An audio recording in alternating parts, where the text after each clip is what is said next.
మీకు రావణ్కి అసలు ఏంటి సంబంధం? ఆ గమనానట, ఆయన కలిసారట, అది ఏదేదో ఉందంటారు, నిజమా? వర్మ గారు, మీకు 99 టీవీకి ప్యానల్లో ఉన్న పెద్దలకి శుభసాయంత్రం. సార్, ఇప్పుడు ఫస్ట్ కొడాల నాని దగ్గరికి వెళ్తాం సార్. కొడాల నాని గారు ఏమన్నారు? ఉపా చట్టము లేకుంటే ఉప్మా చట్టం అన్నారు. నిజంగా అనకండి, అలా అన్నందుకే కదా. అదే సార్, అది ఉప్మా చట్టమే. నేను కూడా చెప్తున్నాను కదా, ఉప్మా చట్టమే. ఎందుకంటే ఆ చట్టం ఏ చట్టం అయినా సరే భారత రాజ్యాంగంలో సార్, నేను చెప్పాను సార్, మీ పేరు పడదు ఇక్కడ ఈ ప్లాట్ఫామ్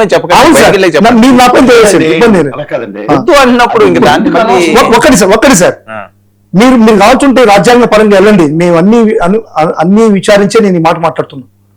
ఏదైనా ఒక వ్యక్తి మీద ఒక చట్టాన్ని నిజంగా అతనికి పరిమితులకు లోబడి అతనిపై ఏ విధమైనటువంటి ఇంటెన్స్ లేకుండా ఇతను ఇందుకే అరెస్ట్ చేస్తున్నాం అనే ధోరణిలో అరెస్ట్ చేసి ఉంటే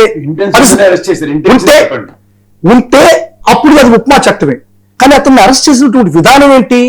అసలుకి పవన్ కళ్యాణ్ అనేటువంటి ఒక వ్యక్తిని, అంటే డిప్యూటీ సీఎం గారిని ఏదో తిట్టాడు, దానికి బెయిల్స్ వచ్చేసినాయి కదా. అవును సార్, ఇప్పుడు 4కి బెయిల్స్ వచ్చాయి.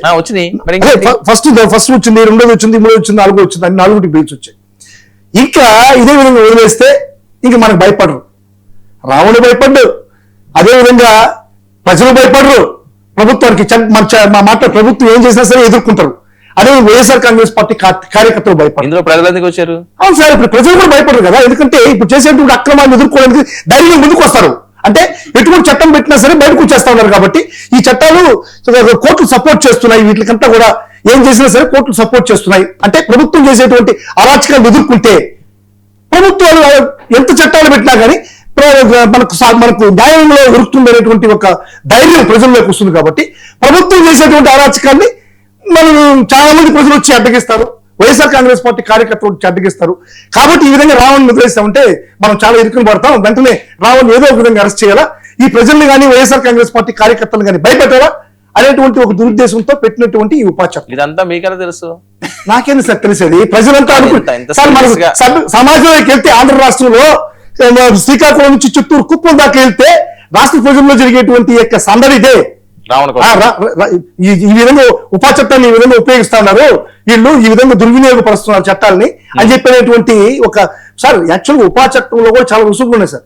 అసలు ఉపా చట్టం అనేది సంఘాలకు మాత్రమే వచ్చింది 1967లో. ఆ తర్వాత 2004లో సంఘాలకు మాత్రం కాకుండా సంస్థలకు కూడా, ఏదైతే ఈ సంస్థలు ఉన్నాయో ఈ సంస్థలను కూడా ఉగ్రవాద సంస్థలుగా చేర్చేటువంటి ఒక చట్టాన్ని రూపొందించారు 2004లో. అసలు 2008కు వచ్చేకాడికి ఏదైతే బాంబేలో అల్లర్లు జరిగాయో ఆ అల్లర్లలో 90 రోజుల నుంచి 108 రోజుల వరకు ఈ బెయిల్ ఇవ్వకూడదు, డిమాండ్ రిపోర్టు 108 రోజులు 6 నెలల వరకు పొడిగించవచ్చు అని చెప్పి అక్కడికి తీసుకొచ్చారు. ఆ తర్వాత 2012కు వచ్చేకాడికి ఉగ్రవాద సంస్థలకు సపోర్ట్ చేసేటువంటి ఈ యొక్క ఆర్థిక లావాదేవీలు ఉన్నటువంటి వ్యక్తులకు కూడా ఉగ్రవాద సంస్థలుగా చేసేటువంటి ఒక చట్టాన్ని తీసుకొచ్చారు. ఆ తర్వాత 2019 వచ్చేకాడికి ఒక వ్యక్తిని కూడా ఉగ్రవాదిగా డిక్లేర్ చేయొచ్చినటువంటి ఒక చట్టాన్ని సవరణ తీసుకొచ్చారు.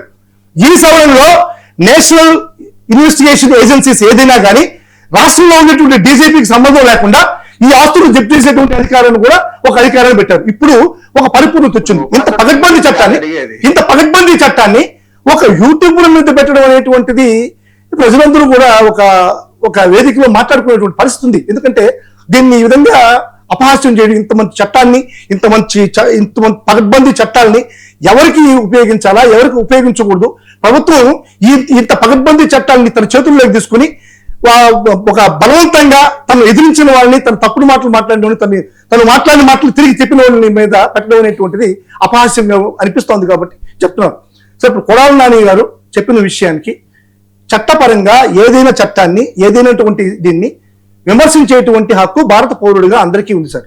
ఇప్పుడు యాక్చువల్గా సెక్షన్ 14 ఆర్టికల్ 1424ని ఇదే ఈ ఉపా చట్టం దుర్వినియోగపరుస్తోంది. ఆర్టికల్ 1424 ఆర్టికల్ 14 దుర్వినియోగపరిచేటప్పుడు ఈ ఉపా చట్టాన్ని కూడా మనం సవరణ చేయాలా అనేటువంటి పద్ధతిలో ఉపా చట్టాన్ని విమర్శించేటువంటి హక్కు భారత పౌరుడికి ఉంది.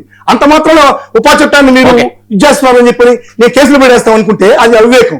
మళ్ళా ఏదైనా వైఎస్ఆర్ కాంగ్రెస్ పార్టీ వాళ్ళు ఎవరు మాట్లాడకూడదు, నేను కొడాల నాని పైన కేసు పెట్టాను, రేపు నేను మాట్లాడకూడదు, రేపు ఇంకోటి మాట్లాడకూడదు అంటే చట్టాలు ఒప్పుకోరు సార్. ఖచ్చితంగా పర్యవసానం ప్రభుత్వం తీసుకోవాల్సి వస్తుంది సార్. ఒకటి చెప్తున్నాను సార్, ఇంకోటి ఇదే ABN లో సరే సరే మీరు ఒక్క నిమిషం సార్.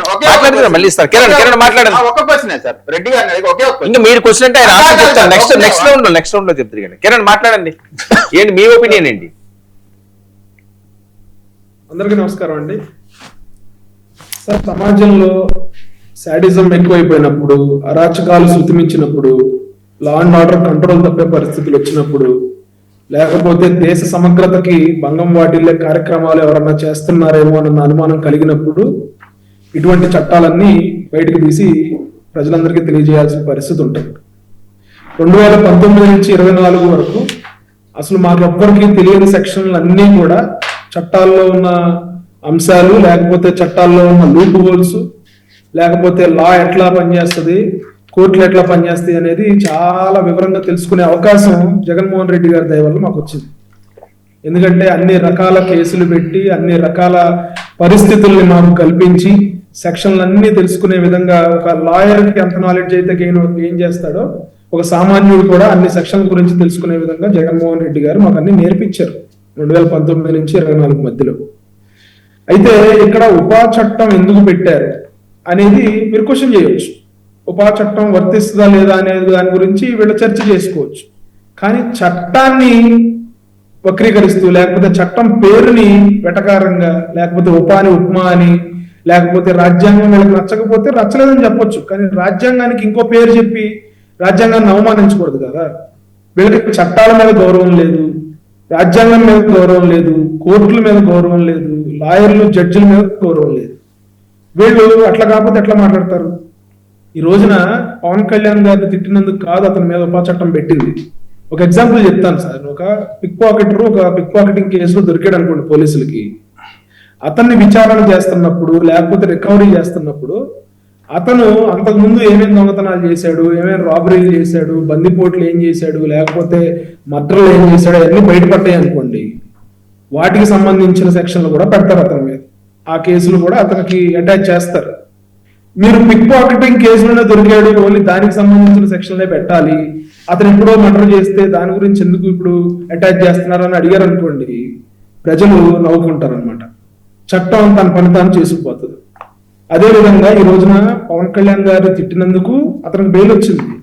ఆ విచారణ చేస్తున్న క్రమంలో ఇతను గతంలో ఎట్లా మాట్లాడాడు, పవన్ కళ్యాణ్ గారిని ఎట్లా మాట్లాడాడంటే, అభ్యంతరకరమైన వ్యాఖ్యలు చేశాడంటే గతంలో ఎట్లా మాట్లాడాడని చెప్పి ఎంక్వైరీ చేస్తున్నప్పుడు, లేకపోతే ఎవరన్నా దాని గురించి రిపోర్ట్ చేసినప్పుడు, ఓకే ఈ వీడియోలన్నీ కూడా ఉపా పరిధిలోకి వస్తాయి, ఉపా చట్టం ఇందులోకి ఇతనికి అప్లికబుల్ అవుతుంది, ఇతన్ని ఇంకా ఇంట్రాగేట్ చేయాల్సిన అవసరం ఉంది, లేకపోతే ఇతను ఎవరితో టచ్ లో ఉన్నాడని తెలుసుకోవాల్సిన అవసరం ఉంది, ఇతనికి ఫండింగ్ ఏమైనా వస్తుందా, ఉగ్రవాద మోకలతో ఏమన్నా ఇతనికి లింక్స్ ఉన్నాయా, లేకపోతే రాష్ట్రంలో వాళ్ళు ఇతన్ని ఇలా ప్రేరేపించి ఇతనితో మాట్లాడిస్తా ఉన్నారా, లేకపోతే బయట సంస్థలతో ఇతను ఏమైనా టచ్ లో ఉండి ఇట్లా మాట్లాడుతూ ఉన్నాడా అనేది ఇవన్నీ కూడా ఇంట్రాగేట్ చేయటం కోసం, నివృత్తి చేయటం కోసం, తెలుసుకోవటం కోసం పోలీసులు కస్టడీ అడిగారు.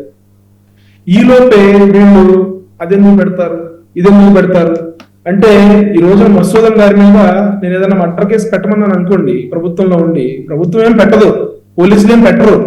అతను దానికి సంబంధించి ఏమన్నా ఇన్ఫర్మేషన్ ఉందా, లేకపోతే దానికి సంబంధించిన ఏమైనా ఆధారాలు ఉన్నాయా, ప్రైమా ఫేసి ఏమైనా ఉందా, ఇవన్నీ కూడా చూసుకుని అతన్ని మర్డర్ కేసులో అతన్ని పెట్టొచ్చు అనుకుంటేనే అతని మీద మర్డర్ కేసు సెక్షన్ పెడతారు ఆయన మీద.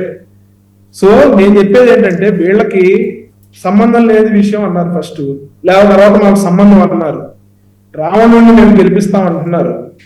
అలాంటి మాటలు మాట్లాడినందుకే కదా వీళ్ళకి 151 నుంచి 11 వచ్చింది. కొడాల నాని గారు గత ప్రభుత్వంలో 2019 నుంచి 24 వరకు అతని వీళ్ళకి 11 రావడానికి అతని నోటి దురుసు, నోటి దూల కూడా కొంత కారణం కాదు, చాలా కారణం అవ్వచ్చు. అందుకని అతనికి నోటి దూల శాఖ మంత్రి అని చెప్పి కూడా ప్రజలు ముందుగా పిలుచుకున్నారు కదా. ఒక ఆంజనేయ స్వామి చెయ్యి విరిగితే నష్టం ఏమన్నా వచ్చిందా, లేకపోతే ₹1 కోటి రథం కాలిపోతే ఏమన్నా నష్టం జరిగిందా, లేకపోతే రాముడి తల నరికితే ఏమన్నా, లేకపోతే ఆ రాముడి విగ్రహానికి అశుద్ధం పోస్తే ఏమన్నా నష్టం వచ్చిందా, అయితే 10 కేజీలు వెండి తూపారు అమ్మవారి గుడి నుంచి ఏమన్నా జరిగిందా? ఇట్లాంటి పిచ్చి మాటలన్నీ మాట్లాడితేనే కొన్ని కోట్ల మంది ఆరాధించే దైవం గురించి, లేకపోతే వాళ్ళు ఆచరించే మత ఆచారాల గురించి ఎట్లా చులకనగా చిల్లరగా మాట్లాడితేనే జగన్మోహన్ రెడ్డి గారికి 11 వచ్చినాయి. ఈ రోజు ఇంకా తెలుసుకోకపోతే మేము ఇట్లాగే మాట్లాడతాం, మాకు ప్రజలు 11 ఇచ్చినా మాకు బుద్ధి రాలేదు ఇట్లా మాట్లాడతాం అంటే ఎవరేం చేయలేరు. ప్రజాస్వామ్యంలో మీరు మాట్లాడతారు, ప్రజలు ఓట్లేసి తీర్పు చెప్తారు. కాబట్టి నేను చెప్పేది ఏంటంటే చట్టం తన పని తాను చేసుకుపోనివ్వండి. రావణుడిని గెలిపించాలి లాంటి ఆ కాలం నాటి మాటలు ఇక్కడ చెప్పొద్దు. ఓకే, ఇక్కడ ఎందుకంటే రావణుడి కాలం కాదు ఇది. Right. రావణుడి తాలూకా ఆ సంతతి లేకపోతే ఆ వర్గం ఎవరో చెప్పండి, అది కూడా చెప్పండి.